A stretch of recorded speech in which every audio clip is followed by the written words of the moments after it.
Donc, le but de cette vidéo, c'est de vous apprendre des stratégies pour apprendre votre Wortschatz et ce, en fonction de votre type de mémoire. Donc, je vais proposer plusieurs stratégies d'apprentissage de vocabulaire.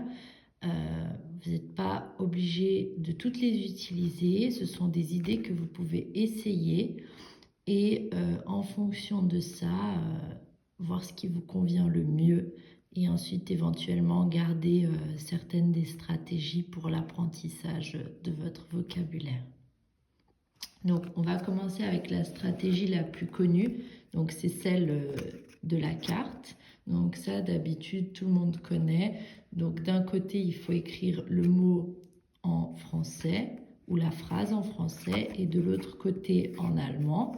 Donc vous faites plusieurs petites cartes et ensuite vous pouvez donc travailler par vous-même. Ensuite, vous pouvez mettre d'un côté celles que vous réussissez et de l'autre côté celles qui sont plus difficiles et reprendre ensuite le tas des difficiles et voir ça. Donc l'inconvénient de cette stratégie, c'est que donc déjà il faut acheter ces petites cartes, ça se vend à la Migros. Mais si vous n'avez pas le budget pour acheter ces petites cartes, il faut les faire soi-même et ça prend beaucoup de temps supplémentaire. Donc voilà, à vous de voir, ça c'est une des stratégies. Si vous aimez bien apprendre déjà en écrivant le mot, donc par l'écrit, et ensuite que vous avez une mémoire visuelle, donc après l'avoir écrit, le voir encore plusieurs fois, ça peut vous aider. Ça c'est une bonne technique. Il y a une autre technique dans cet ordre d'idées-là, je vais vous montrer. Donc, j'en ai déjà fait une vidéo sur la chaîne, mais je vous le montre ici rapidement à nouveau. C'est la technique de l'accordéon. Donc, vous prenez une feuille de papier. C'est mieux si c'est une feuille de papier lignée. Là, je fais avec ça. Il faut faire 3 colonnes, vous voyez. Sur le haut, on écrit Deutsch. Pour la première, ensuite Französisch und Deutsch. Donc l'idée avec cette stratégie, c'est d'écrire un total de environ, je vais prendre un stylo avec lequel ce sera plus visible, une petite seconde. Donc l'idée ce serait de prendre un total de environ 5 mots ou 3, ça dépend de ce que vous préférez. Et donc, vous les écrivez d'abord en allemand, ici. Vous les écrivez tous d'un coup. Ensuite, vous écrivez la traduction correspondante en français. Et là, après avoir fait ça, en fait, vous venez plier au niveau de la colonne de l'allemand. Et donc, vous ne vous retrouvez plus qu'avec les traductions en français. Et là, donc, vous devez par cœur réussir à écrire à nouveau en allemand. Ça c'est plus pratique un peu que les cartes parce que ça prend moins de temps.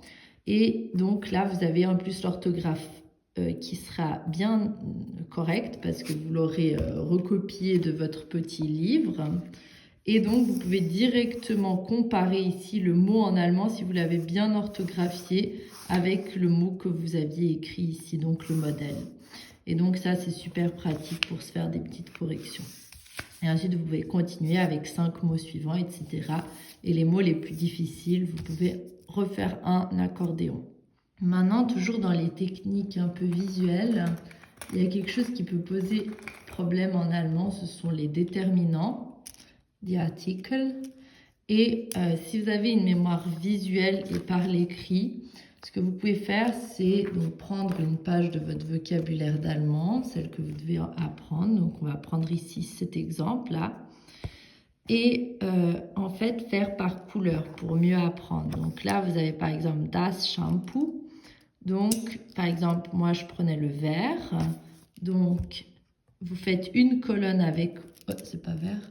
Vous prenez une colonne où vous écrivez tous les mots avec le das en vert, donc vous comprenez.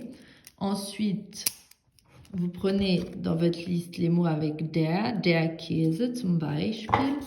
Et à côté, vous faites donc une colonne avec, donc moi le der, je faisais en bleu. Donc, der blablabla, der Käse. Et ensuite, la colonne avec les die, je faisais en rouge. Bon, c'est un code couleur, vous pouvez utiliser un autre code couleur. Et ça vous permet d'avoir ensuite toute une colonne avec les das, une colonne avec les der, une colonne avec les die.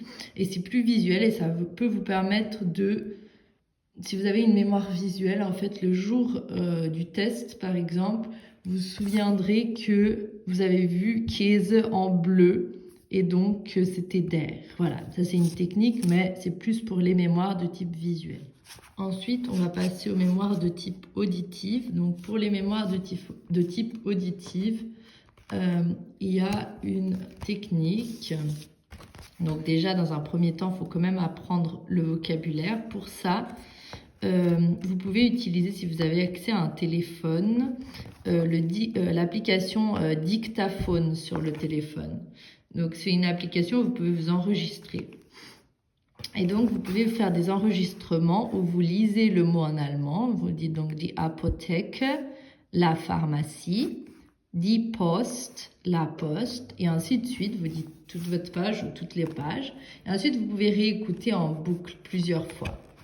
Donc ça, c'est si vous avez une mémoire auditive. Il y a un inconvénient à ça, c'est que vous n'avez pas l'orthographe exacte. Donc, ça, c'est un peu l'inconvénient de cette stratégie. Toujours dans cette stratégie auditive, ce que vous pouvez faire, c'est recouvrir en fait ainsi la partie en allemand et prendre que la partie en français et vous enregistrer en disant, donc vous voyez là c'est écrit la pharmacie, donc vous dites juste die Apotheke, ainsi de suite. Et à la fin, vous prenez votre enregistrement et vous vérifiez que vous connaissiez bien tous les mots, que vous avez bien dit toutes les traductions correctement.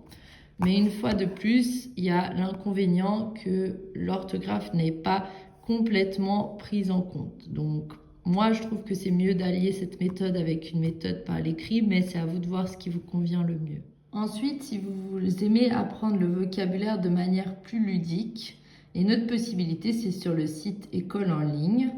Vous avez donc Cortex. Cortex, vous pouvez apprendre votre vocabulaire. Tous les vocabulaires, en fait, sont déjà disponibles. Il suffit d'écrire le Kapitel, donc Kapitel 1 ou Kapitel 2, etc. Et en fait, vous pouvez apprendre de manière ludique, donc avec des jeux. C'est assez amusant, ça c'est une méthode assez bien. Juste la première fois que vous l'utilisez, si vous n'avez jamais utilisé, il faut s'inscrire. Donc il faut simplement indiquer votre regroupement. Et ensuite, il faut cliquer sur la photo de profil et marquer suivant. Et là, vous accédez à la plateforme. Ça, c'est une seule fois. Et ensuite, c'est bon. Donc ça, c'est une méthode qui est déjà disponible. Donc tout le voc, c'est déjà le bon. C'est celui qui correspond en fait aux unités d'allemand. Donc c'est parfait. Ça, c'est pour un peu apprendre de manière plus ludique. Ensuite, la meilleure manière d'apprendre le vocabulaire, ça reste de l'entraîner en contexte, évidemment. Donc pour cela, ce que vous pouvez prendre, c'est votre feuille de vocabulaire. Mais ça, évidemment, ça prend du temps. Mais c'est la meilleure manière quand même de vraiment bien retenir les mots sur la durée. Donc c'est de prendre vos mots que vous devez connaître. Par exemple, on va prendre l'exemple der Käse. Et à partir de là, faire une phrase en allemand. Donc d'imaginer une phrase. Donc zum Beispiel, also, der Käse ist lecker. Le fromage est délicieux. Et donc, vous avez votre mot en contexte. Et vous pouvez faire donc une phrase que vous inventez. Ça peut être une phrase simple, hein, comme ici, pour chaque mot. Et d'une part, vous retenez mieux le mot parce qu'il est en contexte. Et d'autre part, ça vous entraîne à écrire des phrases en allemand. Voilà. Donc, c'est pas forcément plus long en réalité. Mais vous pouvez écrire plusieurs phrases. Pour les mots, par exemple, difficiles, vous pouvez écrire plusieurs phrases pour vraiment bien retenir le mot en contexte. Vous pouvez aussi, je rajoute ça ici, mais ça peut être appliqué à toutes les différentes méthodes, même aux cartes par exemple. Vous pouvez, si vous dessinez bien par exemple, bon c'est pas forcément mon cas, mais vous pouvez faire un petit dessin qui vous, donc ça c'est toujours un peu pour la technique visuelle, qui vous aide à retenir le mot. Donc ça c'est une idée supplémentaire, donc à ajouter encore en plus, qui peut vous aider à mieux mémoriser. Donc voilà, là je vous ai donné quelques techniques, il y en a bien sûr évidemment d'autres que vous pouvez chercher par vous-même, ou bien inventer même. Mais voici quelques stratégies en tout cas que vous pouvez tenter et qui pourront peut-être vous aider à mieux mémoriser votre vocabulaire. Parce que simplement prendre son vocabulaire ainsi et le lire, souvent c'est pas suffisant pour apprendre l'orthographe exacte et tous les mots à la perfection et pouvoir les réutiliser plus tard. Le but quand même du vocabulaire, c'est de pouvoir en avoir pour ensuite pouvoir l'utiliser dans des textes ou dans des compréhensions de textes, etc. Donc voilà.